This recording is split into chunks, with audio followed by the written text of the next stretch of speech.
4600 crore rupees. This is the estimated cost of setting up Sardar Patel Sports Enclave in Ahmedabad, Gujarat. अगर मैं आप लोगों के लिए ये पर्सपेक्टिव में रखूं तो this is equivalent to per capita income of an average Indian for the next 1700 years. अगर आपको ये इरेशनल लग रहा है then this is equivalent to 130% of the sports budget allocation for the current year which is around 3300 crores. और ये सब किस लिए? This is because India wants to host Olympics 2036. जब मैं और आप बात कर रहे हैं तब मोदी जी ने मुंबई में जियो वर्ल्ड सेंटर में 141st session of international Olympics committee को होस्ट किया है. This meeting is to run from 15th October to 17th October. और ये मीटिंग का एक इंपॉर्टेंट एजेंडा ये है कि India presents its bid to host international Olympics in 2036. हम लोग पाकिस्तान के सामने मैच तो जीत गए, हम लोग शायद वर्ल्ड कप भी जीत जाएंगे. और आपने अगर मेरा ये वीडियो देखा है तो यू नो कि economically the world cup has benefited us a lot, hence हम वर्ल्ड कप जीत चुके हैं. लेकिन the question now is whether it is economically right for India to host the Olympics for 2036. हर एक एंटरप्रेन्योर को cost benefit analysis definitely आना चाहिए if he wants to take correct business decisions. अगर आप स्टूडेंट हो then also knowing the principles of cost benefit analysis become very important for you. ये video अंत तक देखिए and you will get such good information on how Olympics is carried out, what is the general cost of carrying out an Olympics, what are the benefits for an Olympics and whether a country like India should host Olympics और not. आप लोग video definitely देखते हैं, आप like भी करते हैं, पर आप शायद सब्सक्राइब नहीं करते. आपका एक एक सब्सक्रिप्शन हमारा उत्साह बहुत बढ़ाता है. Can I request you to pause the video for a minute, subscribe it and resume it back. इस साल G20 की प्रेसिडेंसी भारत ने होस्ट की थी. मैंने ये वीडियो भी बनाया था आपके लिए और आपको इसके बारे में याद भी होगा. We are also hosting world cup 2023 this year in India. And now we are hosting the 141st session of International Olympics Committee in Mumbai in India. This is an important year for India. ये international Olympics committee का session 40 साल के बाद India में एक बार हो रहा है. 1983 में ये न्यू दिल्ली में हुआ था और उसके बाद डायरेक्टली अब ये मुंबई में हो रहा है after a gap of 40 years. This has been a very important year for India because India ये वर्ल्ड को दिखाना चाह रहा है कि we are very serious when it comes to all forms of growth, may it be economic growth और may it be growth in sports and culture और may it be the growth of our international relations. लेकिन हमें ये समझना होगा कि as layman whether India will be benefited by 2036 Olympics और be harmed by that. ये समझने से पहले और डिटेल में जाने से पहले it is important for us to know कि what is the history of hosting Olympics. ये हिस्ट्री जानेंगे तो शायद हमें कॉस्ट बेनिफिट एनालिसिस करने में आसानी रहेगी. In the first half of the 20th century, which is 1900 to 1950, generally the Olympics was hosted by the developed and the rich nations of the world. ये Olympic games generally public funding पे चलती थी और developed Nations इनके host बनते थे. लेकिन 1970s में एक टर्निंग पॉइंट आया in the Olympics hosting of the world. 1970s में लोगों ने ये ऑब्जर्व किया कि the cost of Olympics are increasing significantly year after year. Average increase in the cost of one Olympics after the another was 252%. मतलब अगर 100 रुपये में लास्ट ओलंपिक्स होस्ट किया गया था तो ये ओलंपिक्स 352 रुपीज में होस्ट होगा. There is a rise of 252% from one Olympic to the other Olympic. And as a consequence, a lot of countries started shying out of Olympics. Denver, United States was the first city to reject the proposition of hosting a Olympics. उन्होंने अपने bid को ही reject कर दिया था, withdraw कर लिया था कि हम ओलंपिक्स होस्ट नहीं कर पाएंगे बिकॉज ऑफ कॉस्ट कंसर्न्स. 1976 में मॉन्ट्रियल ने ओलंपिक्स होस्ट किया और एक्चुअली जो डेनवर का डर था वो मॉन्ट्रियल के केस में सही साबित हुआ. Montreal has estimated that the cost of these Olympics would be worth say $124 million on an approximate, लेकिन actual cost ran down to billions of dollars. Because of hosting this Olympics, Montreal went into a debt of $1.5 billion, जो कितने दशक लग गए Montreal को वापस चुकाने के लिए. Because of this Montreal and Denver example 1980s में ये दौर थोड़ा सा बदला तो क्या बदला, Los Angeles which was to host the Olympics in 1984 वो एक नेगोशिएट कर पाया और the deal of using existing infrastructure with the International Olympics Committee and because of this Los Angeles को इस प्रपोजिशन से $215 मिलियन का ऑपरेटिंग सरप्लस हुआ out of this Olympics. Los Angeles को देखकर दूसरे कंट्रीज फिर से फैसिनेट होने लगे to host Olympics in their countries and cities. बहुत सारे कंट्रीज और सिटीज जैसे कि China, Russia wanted to excitedly host Olympics, लेकिन उनका ये फैसिनेशन लंबे समय तक चला नहीं।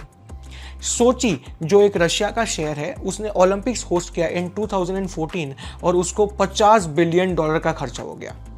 2016 में ब्राजील के रियो de जानेरो सिटी ने ओलंपिक्स होस्ट किया जिसमें उनको शायद फिर से 15-20 बिलियन डॉलर्स का खर्चा हो गया। और उसके सामने रेवेन्यू कितना था दोस्तों, आप जान के हैरान हो जाएंगे। The revenue was not more than 1.5 to 2 billion dollars. 1.5 to 2 billion dollars of revenue on one side and 20 to 50 billion dollars of cost on the other side. That was a very damaging economic proposition. और फिर से because of this शायद countries back out करने लग गए on hosting Olympics. If we talk about 2022, Oslo and Sweden were the two countries who backed out after bidding कि हम Olympics नहीं host कर पाएंगे. In 2024, a lot of countries and cities जैसे कि बुडापेस्ट, हंगेरी, जर्मनी, बॉस्टन सारे backout कर गए in their bids of hosting Olympics, being afraid of the examples of Rio de Janeiro and Sochi. Having understood the history, let me and you analyze कि cost कितने लगते हैं और benefit कितना होता है ऑफ होस्टिंग एन ओलंपिक्स। हम कुछ एग्जाम्पल नंबर्स लेंगे बेस्ड ऑन पास्ट फैक्ट्स। अगर हम कॉस्ट की बात करें तो कॉस्ट जनरली 4 फॉर्म्स में होती है। Number 1 is bid, number 2 is general infrastructure, number 3 sports specific infrastructure and 4th is operational cost. सबसे पहले बिड की बात करते हैं। In the process of planning, evaluating and presenting a bid करीब 50 से 100 मिलियन डॉलर्स का खर्चा लग जाता है। If we talk about general infrastructure, because 10,000 athletes are coming in for participating in 300 events and this will draw tourists from all across the world, organizing committees from all across the world, करीब 40,000 hotel rooms लगते हैं and you need special facilities for connecting these hotel rooms through roadways or railways or through other modes of transport to airways etc. As a consideration, general infrastructure का भी बहुत खर्चा होता है when Olympics are organized. The third is sports specific infrastructure. Every country may not have specific infrastructure for sports like skiing, cycling वगैरह वगैरह। इनके specific tracks बनाने पड़ते हैं। So there is a specific infrastructure which needs to be done for hosting Olympic sports.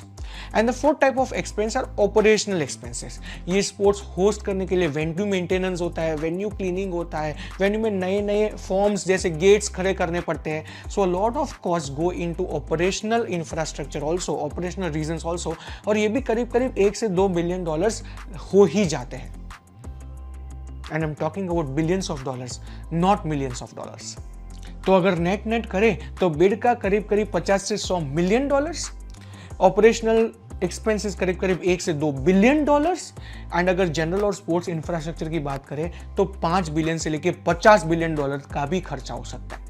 मतलब all in all अगर आप total लगाएंगे तो 50 से 60 बिलियन डॉलर का खर्चा हो सकता है when an Olympics game is hosted. और ये अकेले खर्चे नहीं है, ये फैसिलिटीज को ईयर ऑन ईयर मेंटेन करना पड़ता है। अगर आप स्पेशलाइज्ड इंफ्रास्ट्रक्चर क्रिएट कर रहे हैं for Olympics that needs to be maintain. आपको एक एग्जांपल देता हूं, बीजिंग का बर्ड नेस्ट स्टेडियम जो खड़ा हुआ था for Olympics was made at a cost of $460 million rupees, लेकिन उसको मेंटेन करने के लिए हर साल $10 मिलियन का खर्चा लगता है। तो ये बड़े बड़े खर्चे हैं, these are explicit cost. But other than this explicit cost, there are implicit costs also in hosting an Olympics event. जैसे आपको पता ही है मॉन्ट्रियल को जो कर्जा लेना पड़ा था फॉर होस्टिंग ओलंपिक्स वो 3 दशक तक रीपे करना पड़ा था। It had to be repaid for 30 years। Greece ऐसा बोलता है कि उसकी इंसॉल्वेंसी का एक कंट्रीब्यूटिंग फैक्टर ओलंपिक्स भी है। रशिया में जो ओलंपिक्स हुआ था उसके कारण ऐसा माना जाता है कि the tax payers of Russia have to shell out $1 billion every year for a foreseeable future in order to cover the cost of interest on loans taken for those Olympics. मतलब अगर एक्सप्लिसिट और implicit खर्चा बनाएंगे आप, total करेंगे तो then the cost of hosting Olympics is very very high. अगर हम रेवेन्यूज की बात करें, then the major source of revenue for Olympics is the TV hosting rights, और इसका 50% शेयर इंटरनेशनल ओलंपिक्स कमेटी को जाता है। मतलब only 50% may stay with the host country. And you know, ये जो रेवेन्यू होता है वो करीब करीब $2 बिलियन होता है टोटल। उसका 50% अगर $1 बिलियन ले लो तो it does not even cover the operational cost of the hosting country. Hosting countries का ये कहना होता है कि बिकॉज ऑफ ओलंपिक्स बहुत सारे लॉन्ग टर्म बेनिफिट्स होते हैं, जैसे कि जॉब्स क्रिएट होती है, टूरिज्म बढ़ता है, इंटरनेशनल रिलेशंस अच्छे होते हैं, जीडीपी को एक लॉन्गर टर्म में पॉजिटिव इंपैक्ट आता है। लेकिन there are a lot of contradictory evidences suggesting कि ऐसा नहीं होता है। एक रिपोर्ट ये भी बताता है कि जो जॉब्स क्रिएट होते हैं ड्यूरिंग ओलंपिक्स वो टेम्पररी नेचर के होते हैं, and only 10% of these jobs, this is a report from London, only 10% of these jobs actually go to the people who are actually unemployed before the Olympics.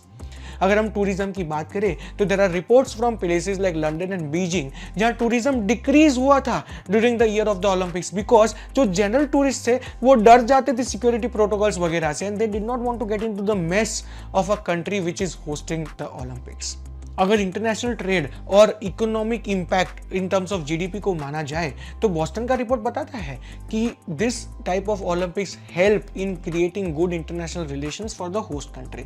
लेकिन उसी के सामने north Carolina का report ये भी बताता है कि there is no major impact on the international trade, no long term impact on the economic output in terms of GDP for the host country by just hosting Olympics. इसीलिए economics like Baumann and Matheson believe कि जो Olympics के hosting का burden होना चाहिए should not be with developing countries of the world, this should be with the rich and developed countries of the world which have an abundant source of wealth and income line which can be spent on this Olympics. India को 2036 में Olympics host करना है। Gujarat government, the existing ruling government, Bharatiya Janata party in its manifesto in the 2022 election stated कि हमें 2036 का Olympics host करना है इन Gujarat.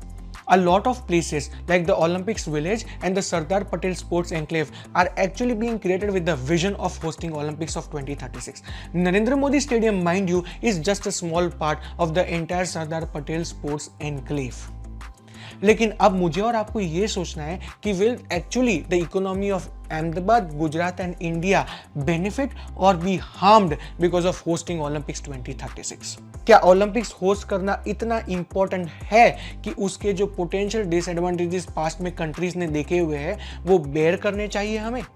Is it that necessary for the economic growth and the growth of international relations of this country? I leave the decision to you. मैं negative भी नहीं हूं, positive भी नहीं हूं, मैं सिर्फ क्रिटिकल हूं। मैं सिर्फ और समझना और जानना चाहता हूं कि what should be our thought process about the 2036 Olympics. अगर आपको ये वीडियो पसंद आया है तो share it with all your friends and relatives who want to actually know a practical case study on cost benefit analysis. आप WhatsApp में अगर उन सब के साथ ये वीडियो शेयर करेंगे उनका बहुत ही फायदा होगा और आपको वो धन्यवाद करेंगे। पूरा वीडियो देखने के लिए खूब खूब धन्यवाद। चैनल को सब्सक्राइब कीजिए और इस वीडियो को लाइक कीजिए, इससे हमारा बहुत उत्साह बढ़ता है। कमेंट सेक्शन में आप अपनी राय बताइए, मुझे डेफिनेटली जानना है कि what do you think about India hosting 2036 Olympics. खूब खूब धन्यवाद।